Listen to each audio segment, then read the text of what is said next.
By way of Prague. Interior Novinsky Boulevard, U.S. Embassy, Conference Room, day. Charlie sits at the wood-laminated table. He sneaks a look at Tucker, 30s, an intense Brooks Brothers type, seated at the other end of the table. An impeccably organized spiral binder sits at his fingertips. Tucker fidgets nervously. There's a palpable tension between the two.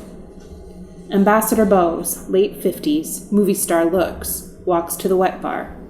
He is sweating and kitted out in athletic gear. A towel is draped around his neck. He drinks from a water glass. The previous day's surveillance pictures, seen in the darkroom in a previous scene, are arrayed fan-like on the table. Coffee, Tucker? Better not. The edge of it always amps up the congestion, especially in the morning. Tucker fishes out his asthma inhaler and shows it. That infernal internal congestion engine. Charlie seems pleased with his small joke. Tucker, not so much. That's cute. How about you, Charlie? What can I get for you? Whiskey, 2 fingers, sir. Tucker works up a scowl. Ambassador Bowes grins. Whiskey. Our company cousins' tastes are plainly not as dainty as State's. Ambassador Bowes puts a finger to his ear, presses down a button on the phone console. Seems I've done it again, Mrs. Pierpoint. Would you be a dear? Mrs. Pierpont, off-screen. Of course. Ambassador Bowes turns his attention to the surveillance photos. Yes, I see what you mean, Charlie. He allows himself to move forward and back, but never side to side. Makes himself invisible to the camera.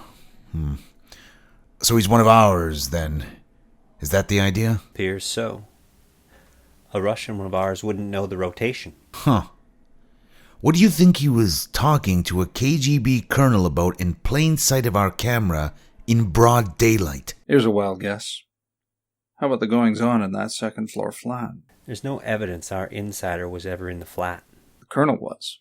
And a moment later, he's talking to him under one of its windows. Do you believe in that much coincidence? Such an Ivy League intellect and all? Tucker casts Charlie a side-eye, takes a blast of inhaler. Mrs. Pierpont enters, leaving the ambassador's hearing aid on the table.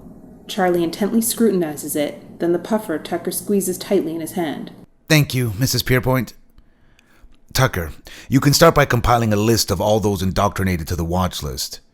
As for you, Charlie, it wouldn't be a bad idea to find out who lives behind those hideous curtains. With all due respect, sir, I take my instructions from my own chain of command. Also direct, these company boys. So, tell me, Charlie, what instructions are you under from your own chain of command? Find out who lives under such hideous curtains, sir. Do you think I might have that drink now?